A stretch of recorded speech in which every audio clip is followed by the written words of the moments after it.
Eh coucou, bienvenue. Coucou, bienvenue. Chez les fous, alliés des fous. Et malvenue, hein.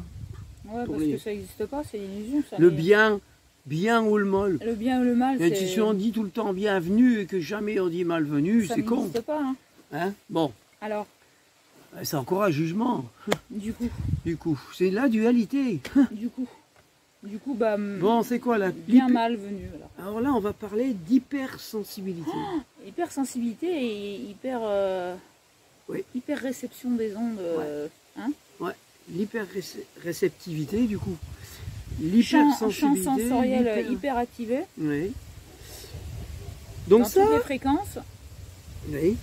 Et en fait, on peut rencontrer des personnes qui le gèrent pas bien du tout. Oh, moi j'en ai rencontré une il y a 15 ans. 16 ans maintenant.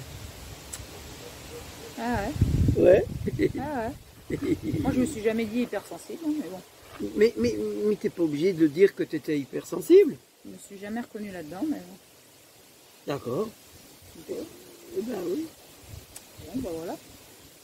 Donc j'en ai connu une. À sa façon. Et en fait, aujourd'hui, le fait d'être face à des personnes qui parlent de leur hypersensibilité et qui la subissent, eh ben, c'est plutôt important d'apprendre à la gérer et de s'en servir comme une force. Parce que quand tu gères, que ce soit tes émotions, ta sensibilité, quand tu gères ton intelligence, tu apprends à te comprendre, tu apprends à t'écouter et tu apprends à gérer plutôt que de subir en permanence. Bah, c'est important. Après, la personne, elle peut écouter ou pas, ou elle a peut-être même pas envie parce que ça la dépasse. C'est son choix aussi. Après, il y a d'autres personnes qui sont prêtes à écouter, à entendre, et des fois, il y a besoin d'un peu de temps, quoi. Alors, l'hypersensibilité, c'est un gros problème tant qu'on le subit. Ben voilà, qu'on ne le gère pas. Donc, subir son hypersensibilité, il y a beaucoup de gens qui le subissent, qui n'en voudraient pas d'être la supersensibilité. Donc il y en a qui s'enveloppent, par exemple, pour ne pas la ressentir.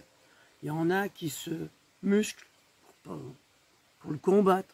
Il y en a qui rigolent tout le temps pour ne pas être en contact de leur sensibilité oui, aussi. pour ne pas être dans leur émotion. Dans l'humour, les clowns de la vie en permanence, mais est-ce que ça alors comment faire pour... Faire ou défaire? Comment faire pour défaire? Non, l'hypersensibilité peut être une très grande qualité. Mais ouais, mais donc il n'y a pas à s'en défaire, c'est des dons. C'est ce qu'on a à utiliser, c'est notre force, l'hypersensibilité. Donc comment je peux faire pour ne plus subir une hypersensibilité qui pourrait me servir? Déjà, il y a besoin d'apprendre à ne plus avoir peur de sa puissance. Parce que l'hypersensibilité est une puissance. La sensibilité, c'est une puissance. Bah oui, hein. C'est quand tu n'es pas sensible, tu sens rien. Donc, comment faire donc pour que ça s'inverse? La polarité, parce que c'est une polarité. Tant que je subis la chose, je vais attirer à moi des choses qui vont amplifier mon hypersensibilité, qui va amplifier. Donc je vais absorber tous les maux de l'univers, tous les maux qu'il y a dans ce monde. Du coup, tu parles plusieurs langues alors? Il y a des dictateurs à tel endroit, le pauvre peuple, les pauvres femmes, les pauvres ci, les pauvres ça, qui subissent ça. Donc je me parasite en permanence avec... Je me parasite en permanence avec l'extérieur. Alors que je dois gérer à l'intérieur parce que c'est ce qui se passe en moi. Si j'accueille ce qui me parasite, que je l'accueille, tout ce qui ne va pas bien autour de moi, si j'arrive à l'accueillir, je vais utiliser mon hypersensibilité pour déjà l'accueillir et ça va faire que je me donne de la force. Et je vais aider les personnes qui sont dans le malheur. Parce que je vais, en les accueillant, en accueillant ce qu'ils vivent, et ben je vais tout doucement transformer et je vais leur donner de l'énergie et de la puissance. Donc l'hypersensibilité peut être quelque chose qui donne de l'énergie à des personnes en souffrance. Voilà. C'est normal, je suis plus grande que toi. Moi. On n'a pas les mêmes sièges du coup. Bah, ouais. Ah. Alors pour la suite, on va donner des exemples de ce qu'on avait commencé comme vidéo. Attends, il y a un hélicoptère qui repasse. Ouais, on pense qu'il y a un accident ou un incendie, on sait pas. Non, c'est un accident ça. Ils sont en train d'emmener à l'hôpital des gens. Parce que ça fait une dizaine de fois que l'hélicoptère fait l'aller-retour. Donc, c'est un hélicoptère des pompiers, donc voilà. Bon, mais c'est des extraterrestres, hein, qu'est-ce que vous voulez. Il y en a des fois des extraterrestres qui nous survolent comme ça. Voilà. Alors pour donner un exemple des personnes qui sont hypersensibles, on s'est amusé à imaginer des situations et Ben oui. pour leur faire comprendre leur comportement, est-ce qu'il était adéquat à la situation. Ben oui. Donc, par exemple, il y a des questions à se poser sur le fait de est-ce que un peuple qui est en souffrance, qui est sous le joug d'un dictateur, on va dire, hein, parce que c'est l'exemple qu'on nous a donné en fait, c'est un des exemples qu'on nous a donné et que ça révolte certaines personnes, donc ou que ça les rend malheureuses.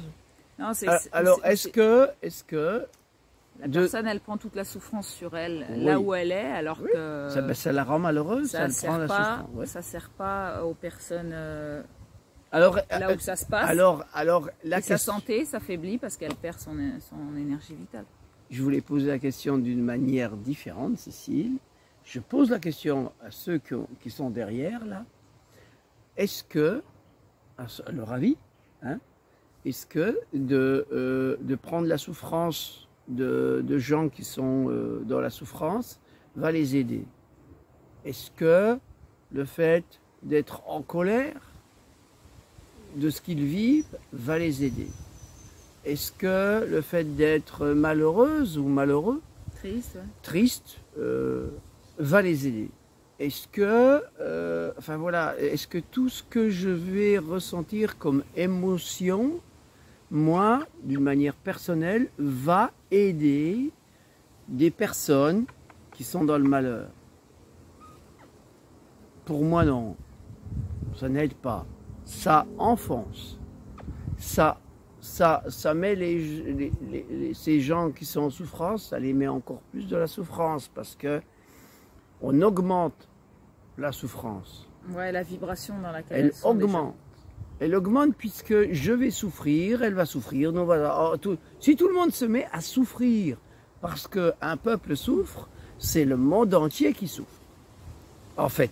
Ouais, par télépathie, bah, tout le monde reçoit ces ondes-là. Alors que si je suis dans la compassion, l'amour et de la compassion, dans l'accueil, accueillir ce que ces gens-là vivent, sans le prendre dans moi, hein, j'ai pas besoin de le vivre moi pour être de la compassion et pour accueillir ce que des personnes vivent à tel endroit. La guerre en Ukraine, c'est la même chose. Je suis en compassion avec les Ukrainiens, mais aussi avec les Russes et avec les Américains. Pourquoi? Parce que tous ceux-là se font la guerre, en fait, pour des histoires de pouvoir, pour des histoires de matières premières, pour des histoires... Donc il y a beaucoup de gens qui souffrent pour des histoires qui sont assez, on va dire, survivalistes, parce que vouloir du gaz ou vouloir du pétrole, c'est survivre, encore une fois. Donc, eh ben, ça n'aide pas d'être en colère, d'être dans la révolte, d'accuser. Ah, c'est de la faute des Russes. Ah, c'est de la faute... Ben, non, non. Donc là, on a été pour une histoire... C'est pas un jugement qu'on doit émettre, c'est être en compassion. Dans la neutralité. Dans la neutralité, en compassion, avec toutes les parties en conflit. Je ne vais pas prendre plus pour les Russes que pour les Américains, que pour les Ukrainiens, que pour... Non, c'est être en compassion avec tous ces gens-là qui n'arrivent pas à s'entendre. à se comprendre, à s'entendre, à communiquer, à être intelligent. Donc, ils préfèrent se faire la guerre, c'est plus simple, c'est plus facile. Et puis, bon, pour l'économie mondiale, c'est très bon. C'est hyper bon, d'accord? Bon, parce que comme ça, on peut faire plein de trucs sous le joug de ce genre de choses. Donc, on peut gagner beaucoup de pognon. Hein? Ce qui est intéressant, c'est que notre pour énergie, on doit la garder pour envoyer de l'amour, s'occuper de notre propre vie et avoir de la compassion. Voilà. Avoir des pensées d'amour pour ces gens-là qui sont dans la difficulté, à l'endroit où elles sont. Mais nous, à l'endroit où on doit s'occuper de nous, notre endroit à nous, parce qu'on ne peut pas résoudre tous les problèmes du monde, mais par contre, pour notre vie à nous, on peut envoyer plein d'énergie, de compassion, d'amour pour tous les gens qui ont de la difficulté, sinon on n'en a pas. Et ça se fait circuler des super belles énergies, quoi. Et d'envoyer des messages télépathiques, comme quoi que oui, c'est possible de vivre dans la sérénité et la paix, ici et maintenant. C'est-à-dire, là où il y a la guerre, il y a des gens qui vivent dans la sérénité. D'accord? C'est ça l'important. Et c'est la sérénité qui l'emportera si les gens, tous ceux qui le veulent, se mettent à vivre la sérénité en eux par rapport à tout ce qui se passe, qui est dans la turbulence. C'est comme j'ai des fois dit dans les vidéos, c'est plus il y a de turbulence, plus le cyclone est actif, plus je dois être au centre du cyclone, c'est-à-dire centré sur moi et calme, serein. Voilà. Et donc ça. Au centre de la tempête. Au centre de la tempête, oui. Et là, c'est là qu'on a notre taux de puissance. Donc voilà, la sensibilité, c'est avoir de l'amour pour soi, pour notre sensibilité, en prendre soin, parce que c'est un bijou, la sensibilité. Alors voilà, c'est faire avec tout notre être ce qui est possible de faire. Je pense qu'on a parlé aussi de handicap. Notre société juge les gens comme handicapés ou quoi que ce soit. Je pense que c'est la société qui est handicapée, c'est pas les gens. Et chaque personne a des valeurs à elle-même qui sont propres et uniques, et il n'y a aucun handicap puisqu'on est tous uniques et différents, et on est capable de faire des choses en fonction de ce que notre corps ou nos possibilités physiques, psychiques, mentales peuvent faire. En fait, le handicap n'existe pas en chacun de nous, c'est la société un jugement. Qui catégorise. C'est un jugement. Et ça n'existe pas. Oui. C'est de la séparation encore, de la dualité. C'est ce que crée notre société en permanence. Et donc, on faisait une petite vidéo pour dire que, parce que l'amour est partout, en permanence. Et c'est sur ça qu'on doit Je peux encore donner un exemple par rapport au handicap. Oui. Hein, c'est que si je regarde une personne que je juge handicapée, eh ben, je vais l'enfermer dans son handicap. Je vais la catégoriser dans tel handicap. Donc je l'enferme. Et tu t'enfermes toi aussi, quoi. Oui, bah oui, la société s'enferme dans le son miroir, jugement. quoi. Voilà. Nous, on voit personne handicapée. Donc ce qui fait que ça ouvre, ouverture permanente. Ça enferme la personne dans son handicap, alors que si je la regarde comme une personne tout le monde. Différente, d'accord, différente, unique, d'être ce qu'elle est, unique en son genre, hein, et ben je vais lui permettre d'être autre chose que handicapée. La vie a beaucoup plus de valeur. Je vais lui permettre d'être une personne telle qu'elle est, dans toutes ses capacités. Voilà. De ce qu'elle propose dans sa propre vie. Voilà. Donc voilà, soyons sensibles, hypersensibles et tout, gérons avec beaucoup d'amour qui nous sommes, qui sont les autres aussi. Et donc aussi dans cette histoire-là de comment faire, c'est aussi d'arrêter d'être l'éponge de tout ce que je vois, entends et ressens de l'extérieur. Manque de centrage. Arrêter d'être l'éponge, parce que si je suis une éponge, c'est que moi, j'ai rien dans moi. C'est que je suis vide. Une éponge vide va absorber. C'est que j'ai pas de noyau central. Voilà, c'est que je suis sec. Sec. T'as pas de centre. D'accord. Donc une éponge va pomper tout ce qu'elle a besoin de pomper. Donc si je suis plein, je remplis. Une éponge remplie ne va pas éponger. Hein. Là, il faut l'essorer pour qu'on puisse éponger de nouveau avec l'éponge. Si je suis rempli de mes propres connaissances, que si je suis bien et tout, je ne peux plus faire éponge. Et si j'ai pas confiance en moi, bah oui, je me fais absorber par... c'est aussi un manque d'amour et de confiance en soi aussi, l'éponge.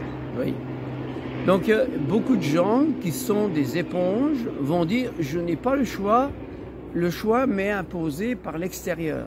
L'extérieur m'impose un non-choix. » Ça, c'est ce qu'on nous dit. Hein. Ce qu'on nous a dit aussi. Avec nos 10% de cerveau qui ne fonctionnent pas. Alors je dis, bah si, on a toujours le choix de tout. Par exemple, c'est facile, je vais donner un exemple simple. C'est que la guerre en Ukraine, par exemple, on peut le voir dans un non-choix qu'on nous impose de l'extérieur. C'est-à-dire les Russes imposent la guerre, les Américains, eux, avec l'OTAN, ont imposé les Russes à se mettre en guerre. Enfin bon, tout le monde s'impose tout. D'accord? Donc personne n'a le choix. Et donc on va dire, bon, on n'a pas le choix, c'est comme ça. C'est la choix. D'accord? Eh bien, dans ce apparemment non-choix, j'ai le choix, plutôt que de rentrer dans le non-choix, de choisir d'être dans la compassion et dans l'accueil et que moi, bah, je puisse rester dans ma sérénité. Donc ça, c'est mon choix à moi. Quoi qu'il se passe à l'extérieur. Donc nous avons toujours d'autres choix que celui qu'on croit être imposé de l'extérieur, que l'on croit. En permanence, on a le choix. Et ce que j'avais dit comme exemple, ce que j'ai à dire, c'est en toi, tu peux soit, si tu vois que t'es pas bien, tu peux changer tes pensées et aller vers l'amour de toi et ta gaieté intérieure et tout ça. Donc j'ai le choix à chaque seconde de faire la gueule ou d'être en amour avec tout ce qui m'arrive dans ma vie. Et on a tous le choix à chaque seconde en fait. Et quand on a l'intelligence émotionnelle, de perception et toutes les intelligences qu'on a en nous, de faire comme la nature, d'être dans notre neutralité, dans notre respiration et dans l'amour et la simplicité, eh ben, on peut être heureux en permanence en fait. C'est juste être attentif à nous. Et la seule chose qu'on doit être vigilant, c'est à notre fatigue. Si on en fait trop, la fatigue peut amener au désamour de soi et à la non-écoute de soi et du coup à une dépression. Voilà, la dépression, c'est-à-dire j'ai été peut-être trop, à un moment donné, trop haut je veux être optimiste, machin et tout, je m'impose des choses, tout va bien, je travaille, je ci, je ça, tout va bien dans ma vie. Et puis à un moment donné, bah, j'ai trop fait. Ne pas trop en faire parce que ça cache aussi quelque chose. Et le trop fait que je vais avoir, c'est la dépression. Et en fait, c'est dans sa simplicité, sans rien faire, se sentir heureux et heureuse. Et de voir que j'ai le choix à chaque seconde de faire la gueule ou d'être heureuse, rien qu'en me centrant sur moi, en respirant et en rigolant. Et donc on a le choix à chaque seconde de notre état émotionnel. Alors, chacun et chacune. Ouais. Alors le choix, le non-choix, c'est aussi le fait des croyances. De ne pas se connaître. Non, et surtout des croyances. La non-connaissance de soi. La non-connaissance de soi vient des croyances. C'est-à-dire, on nous impose des tonnes de croyances, quelles qu'elles soient économiques, religieuses, philosophiques. On nous impose des croyances. Ouais, on nous dit comment on doit fonctionner. Donc, voilà. Et depuis tout petit, comme nos parents nous imposent les croyances. Il y a des parents, aujourd'hui, j'entends encore des parents dire non, non, non, fais pas ci, fais pas ça, fais pas ci, fais pas ça. Et puis, quand l'enfant sera adolescent, on lui dira, mais t'es un feignant, tu fais rien. On lui a toujours dit de ne rien faire. Donc, évidemment que le gosse, bah, lui, il fait rien. Hein. Et il a peur de se faire engueuler. Hein. Il se fait engueuler en permanence. Bah, il finit par plus rien faire. Ben oui. Donc, et les parents croient bien faire. Hein, ils sont dans la croyance. Donc, nous devons sortir de toutes ces formes de croyances, hein, quelles qu'elles soient, qui nous empêchent d'évoluer, qui nous cristallisent hein, dans un temps, on est dans la pierre, quoi. On est toujours dans cette pierre, dans le métal, là, dans une densité énorme qui nous empêche de bouger. Alors que on est des êtres qui doivent bouger. On est... voilà. Donc, sur ce, on doit sortir de toute forme sois sensible, croyance. Aime-toi et gère-toi. Voilà. Les croyances... Respire et accepte tout ce qui est accueil.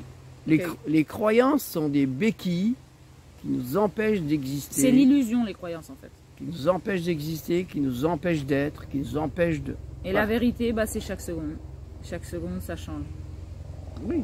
Bah, la vérité, c'est que le monde, notre planète, les planètes qui nous entourent, tout change tout le temps, c'est en permanence en évolution. On ne peut pas faire autrement. Voilà. Plein de Par compassion contre, et d'amour pour ce qui se passe là-haut. tous ceux qui veulent pas que ça évolue, qui veulent pas, on ne lâche rien, on ne lâche rien, bon sang. Alors que le fait, c'est de tous les jours lâcher tout ce qui m'embête, tout ce qui m'empêche de vivre, tout Se mettre à nu, on n'a plus rien. Voilà. Quoi qu'il C'est arrive. donc, c'est de lâcher tout justement. C'est respirer. Et se On sentir doit serein, lâcher tout. Sans rien, juste avec ton esprit. Ouais. Du coup, ton corps il suit. Bah oui. Et bien ton corps et ton esprit, c'est plus important en fait. Mais en même temps, c'est vrai que on ne lâche rien dans un truc de résistance, de colère, de révolte et tout. Ça donne l'impression qu'on est fort. Et en fait, bah, on ne lâche rien. C'est ce que veulent tous les êtres de pouvoir. Tous les êtres de pouvoir veulent que les peuples ne lâchent rien. C'est-à-dire, pourquoi? Ben parce qu'ils pourront continuer à être sous le joug de ce pouvoir-là. Donc, les gens qui disent on ne lâche rien, bah oui, ils vont rester les esclaves de tous ces êtres de pouvoir. Donc, on lâche tout. C'est paradoxal. Et voilà. La tout. croyance de croire qu'on est fort en disant je lâche rien, on est fort, c'est une croyance et en fait qui sert et qui dessert les personnes qui le disent et qui servent ceux dont ils voudraient se défaire. Donc, voilà. Sur ce, merci. Merci, bye bye. Bisous. Prends soin de toi. Plein d'amour. Et de sérénité. Et de sérénité. Ouais. Dans toi-même. Ouais. Tout le temps. Ouais. Le centre du cercle. Aspirer à la sérénité, c'est toujours meilleur que d'aspirer à la paix, parce que si j'aspire à la paix, c'est que quelque part je suis en guerre. Chercher sa sérénité. Voilà. Et la trouver. Hein? Oui. À tout bientôt pour une prochaine vidéo. Le calme. Le calme. Dedans. Oui. Bisous. Calme. Merci la nature et la sérénité d'être avec nous. Alors, on m'a posé encore une question, c'est vrai. Comment faire le calme en soi? Hein, parce que quand les pensées, les machins, les gars, ça discute là-haut. Ça discute de tout, de rien, Eh ben, c'est de fermer les yeux. Parce que quand je ferme les yeux, pardon, j'ai le nez qui me pique. Bon, quand je ferme les yeux, ben je sens déjà que ça m'apaise.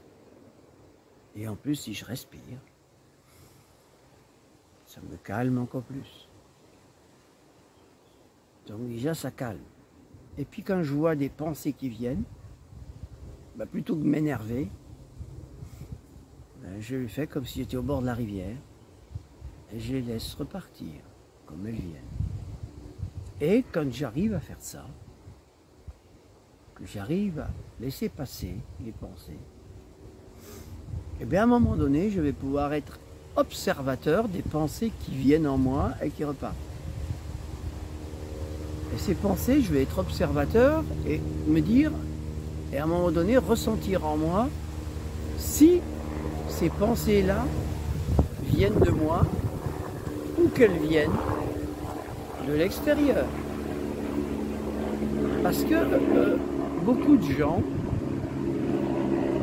ont des pensées qui croient être les leurs, encore une croyance, et qui pourtant c'est les pensées d'une personne qui est à côté de moi, ou des pensées des voisins, quand on a des voisins, ou des pensées, voilà, surtout en ville. En ville, ben, il y a beaucoup de concentration de pensée qui fait que les gens ont du mal à penser puisqu'ils sont envahis par toutes les pensées qui les entourent. Donc, ils ont du mal à définir si c'est les leurs ou pas. Donc, et c'est à l'heure parce qu'à un moment donné, ils ne sont plus eux-mêmes. Donc, voilà, c'est de faire ça, c'est-à-dire de pouvoir être observateur de toutes ces pensées-là et de et de les ressentir en soi et de se réapproprier ses pensées et puis de laisser partir les pensées qui sont les pensées des autres. Parce qu'on a la capacité de faire ça. L'hypersensibilité sert à ça. Voilà, aussi. Elle ne sert pas à s'embrouiller, elle sert aussi à permettre ça. Voilà, merci, merci. Bisous, bisous.